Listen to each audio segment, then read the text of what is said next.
What's going on, Trojan Nation? Thanks for joining us on this special pregame sports show. I'm Scott Cook. As we all know, it's Thursday, and that means one thing. No, not NFL football, college football. The Trojans are in action tonight, yes, tonight, as they welcome the Washington Huskies to the Coliseum. Statistically, this looks to be a good one. USC leads the Pac-12 in total offense, averaging more than 530 yards per game, while Washington boasts the Pac-12's stingiest defense. The last time the Huskies defeated the Trojans was in 2010, when Steve Sarkisian was the head coach at Washington. Sarkisian is not the only former Husky on USC's coaching staff.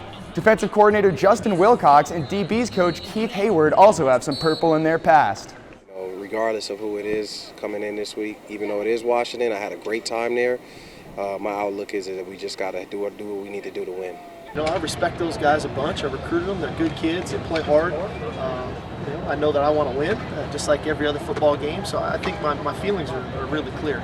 It's not about the coaches, it's about the teams, and we're invested with these players in this university. And we're fortunate to be able to do that, and I think it'll be a great game. But in terms of the personal stuff, I think we'll move past that pretty quickly.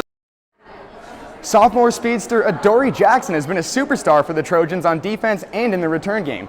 But his lightning speed and shifty moves have also made him a serious threat on the offensive end. Ty Hawkins joins us now to break down the Adoree effect on offense. Ty? That's right, Scott. The Trojan offense added another threat to their passing attack, the Adoree Jackson effect. Let's break down his 80-yard touchdown from last week against the Arizona State Sun Devils. Note to the Washington defensive coaches, do not go man-to-man on the edges. Here's a look at the play.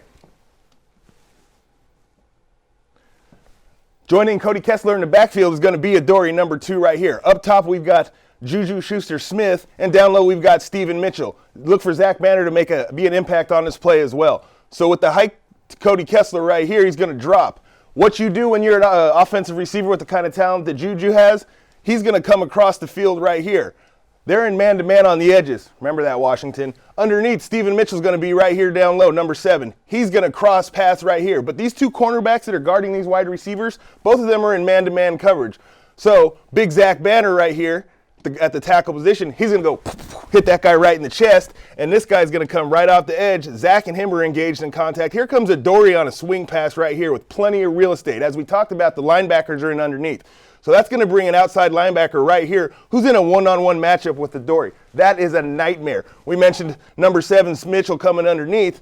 Kessler's going to take a step back. They come with the blitz, picked up very nicely. Here's Trey Madden stepping up in the middle to clog the lanes. Adoree one-on-one with the outside linebacker. Steven Mitchell's going to meet him right here, escort him on the end zone after the free safety from the other side comes over, and he escorts Adoree to the end zone. And what do we have right there?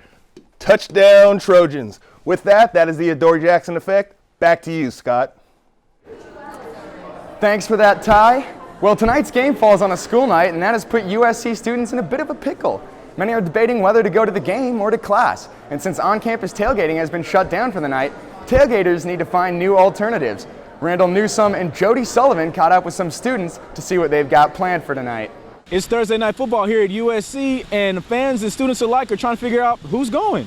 With classes still in session and midterms right around the corner, we went around campus to see what students are doing to support their Trojans. When it's a Thursday and you've test on Friday, it just makes it a lot harder to go to the game. So yeah, I would absolutely go on a Saturday because Trojan football is such a huge part of the culture here at USC, and I'm a part of it. I've always been a big fan. Usually on game days, on Saturdays, you can feel the difference in atmosphere, but like Thursday, there's a game today, and I don't know if anybody who doesn't follow football would realize there's a game today just because the atmosphere and it's not there. It being a Thursday evening, students are finding it challenging to get to the game, considering it is midterm season. But with that being said, it's still USC and it's football, so people are going to find a way to get to the tailgate and the game. Well, the older crowd, they'll show up because, the Trojan network is strong. You will always get Trojan alumni to come to the game, so that's not a problem. The younger crowd, like we talked about with the midterms and everything, that will probably play into effect, but still, it's going to be a good turnout because we should win this game and we should have some fun with it too.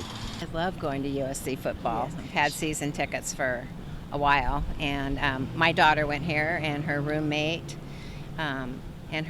parents go way back with season tickets. So, and I'm visiting, and she said, let's go to the game, and I said, great. I'm joined now by Ty Hawkins and our betting man, Dan Lovey. Dan, what's the scoop on tonight's lines? Well, Scott, the over-under opened up at 56 points earlier this week, but that has steadily creeped up to 57.5 points this morning. Now, the odds makers in Vegas obviously think this is going to be a high-scoring game, and I happen to agree with them. Now, be careful, because Washington hasn't covered the over in 7 of its last 8 games, including going back to last season. The Trojans opened up as 17-point favorites, and that stayed consistent throughout the week. I'm thinking that's going to be a really good matchup tonight. Well, Dan, I'm no gambling man, so simplify this for me. What are your predictions on tonight's game? Well, I think the offense is going to come out firing. Sarkisian is facing his old team. Washington hasn't faced USC since 2012. I think it's going to be a shootout. Cody Kessler hasn't thrown less than 3 touchdowns in any game this season. It's going to be a high-scoring match. I predict a 42-21 final. USC is going to cover, and I would take the points. All right, well, you heard it there. Now, Ty, you broke down the offense for us earlier. What do you expect from tonight's game? I'm not a math major, but we talked a little bit about this before the show. 33 games is a long time to not be on the road. That's the last time that Washington went on the road. I'm going to agree with Dan. I'm going to better you one, though. I think it's going to be 49-21, and I'm going with Trojans are going to roll. Well, you heard it here first. Hopefully these guys are right, and we can expect another Trojan win tonight. Gentlemen, I appreciate your A+ insight. Now, from all of us here in the Annenberg Media Center, we thank you for tuning in. Enjoy tonight's game, and fight on, baby.